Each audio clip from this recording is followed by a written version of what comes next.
Hello students, class 5 Hindi chapter 9 चतुर चरवाहा।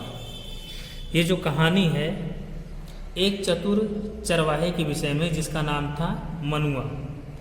ये क्या करता है, जंगल में अपने भेड़ों को ले जाकर चराता था।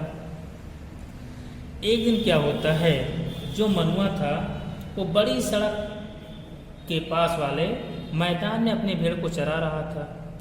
उसकी भेड़ जो थी, उसकी भेड़ खिली हुई धूप में आराम से धीरे धीरे घास चर रही थी। और जो मनुआ था उसके पास एक छड़ी थी। अपनी छड़ी पर टेक लगाकर खड़ा होकर कुछ सोच रहा था। इसके बाद क्या होता है, जो वो सोच रहा था उसके जैसे समझ में आता, वो क्या करता, अचानक अपनी छड़ी को फेंक देता है और खुशी से उछलने लगता है। और अपने छड़ी के पास ही वो क्या करता है, जो पशु जो जानवर होते हैं उनके जो कोमल बाल होते हैं उससे बनी हुई टोपी को अपने छड़ी के पास ही फेंक देता है और बहुत ऊंची आवाज में चिल्लाकर बोलता है कि मैंने पहेली बूझ ली, मैंने पहेली बूझ ली। अर्थात उसे पहेली समझ में आ जाती है और उसी खुशी में वो चिल्लाने लगता है। और जब वो चिल्ला रहा था, ठीक उसी समय एक नौजवान घुड़सवार सड़क पर आते हुए दिखाई दिया। उसका घोड़ा क्या होता है, जो टोपी थी उसे देखकर क्या होता है, वो डर जाता है और डर के मारे वो अपने दोनों पैर, आगे के दोनों पैर को उठाकर खड़ा हो जाता है। उसके बाद जैसे ही आगे वो बढ़ता है, जो घुड़सवार था वो संभल नहीं पाता, बहुत मुश्किल से संभलता है। और जब घोड़ा संभल जाता है तो घुड़सवार चिल्ला कर बोलता है, लड़के तुमने मेरे घोड़ों को इतना क्यों डरा दिया? क्या तुम बिना शोर मचाए चुपचाप अपनी भेड़ को नहीं चरा सकते?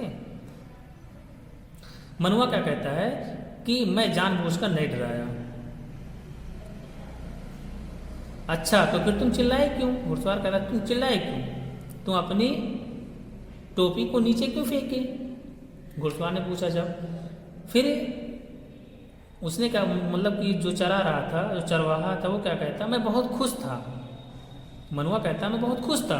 अच्छा, घुड़सवार कहता अच्छा, तो तुम किस बात पे इतने खुश थे? फिर मनुआ कहता है मैंने पहेली बूझ ली। घुड़सवार ने पूछा, फिर कैसी पहेली? मैं तुम्हें बताता हूं, पर घोड़े की बात पर तुम मुझे डांटना मत, ऐसा मनुआ कहता है। यह पहली बड़ी कठिन थी, मैंने पहली बूझ ली तो मुझे लगा कि मैंने बहुत बड़ा काम किया। तो घुड़सवार पूछता है, अच्छा, पर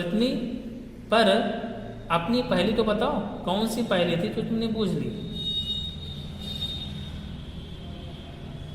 तो चरवाहा पूछता है, वह कौन सी चीज़ है जो आदमी से ऊंची भी है और मुर्गी से छोटी भी है?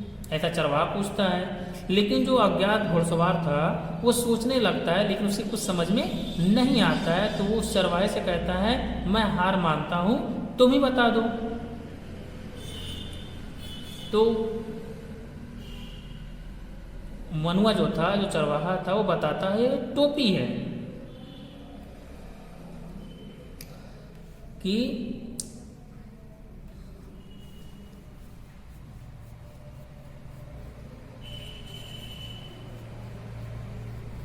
कहता है, जनाब ये जो टोपी है वो मुर्गी से छोटी दिखती है, लेकिन जब कोई मनुष्य इसको पहन लेता है तो क्या होता है, ये मनुष्य से बड़ी हो जाती है। तो जो घुड़सवार था वो कहता है, तुम बहुत अधिक बुद्धिमान हो।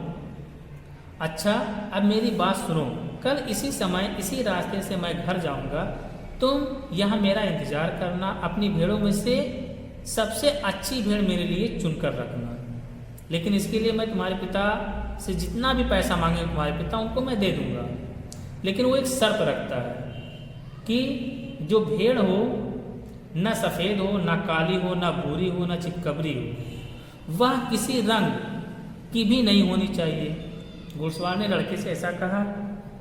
घुड़सवार भी जो था, वो जो चरवाहा था, जो मनुआ, तो बहुत अधिक बुद्धिमान था। उसने कहा, ठीक है, मैं तुम्हारे लिए ऐसी ही भेड़ की तलाश करूंगा जैसे तुम चाहते हो। फिर घुड़सवार कहता, अच्छा ठीक है, कल मिलेंगे। अगले दिन वह घुड़सवार भेड़ के झुंड के पास आकर रुकता है और मनवा से पूछता है कि जो मैंने आपसे कहा था भेड़ की व्यवस्था करने के लिए, क्या उसकी व्यवस्था कर ली, उसको ढूंढे या नहीं ढूंढे? तो मनवा कहता, हाँ साहब, भेड़ तो मिल गई है, जैसा आप चाहते थे बिल्कुल वैसी ही है। मैंने उसे बाड़े में बंद करके रखा हुआ, आप अपने आदमी को भेज दीजिए, उसको ले जाए। लेकिन मेरी भी एक शर्त है, आपका जो आदमी है वो आदमी सोमवार को ना आए, ना मंगलवार को, ना बुधवार को, ना बृहस्पतिवार को, ना ही शुक्रवार को, ना शनिवार को, ना रविवार को, वह किसी और दिन आ सकता है। आप जो भी पैसा ठीक समझे मुझे आप दे सकते हैं। मनवा ने बड़े विनम्र निवाते से कहा। घुड़सवार हंसने लगा। लड़के के उत्तर से वह बहुत अधिक खुश हुआ। उसके बाद उसके पास एक सुरीली बांसुरी थी। उस बांसुरी को क्या करता है, वो चरवाहे को दे देता है और कहता है कि तुम जितना अच्छा उत्तर देते हो और तुम उतना अच्छा अपना ये मैं जो बांसुरी दे रहा हूँ उसको अच्छे संभाल कर रखना, अच्छे से बजाना, ठीक है। अपनी भेड़ों के झुंड की देखभाल करते समय यह बांसुरी अपनी मधुर आवाज़ में तुम्हारा दिल बहलाएगी। इतना कहकर जो घुड़सवार था वह चला जाता है। तो इससे यह पता चलता है कि कोई भी व्यक्ति अपनी बुद्धिमानी से किसी को भी परास्त कर सकता है। अर्थात जैसा घुड़सवार का प्रश्न था, मनुआ अर्थात चरवाहे ने उसी प्रकार का उससे उत्तर देता है। और आप सभी लोग इस लेसन को अच्छे से पढ़िएगा और इस वीडियो को भी अच्छे से देखिएगा। पूरा लेसन आप सभी को अच्छे समझ में आ जाएगा।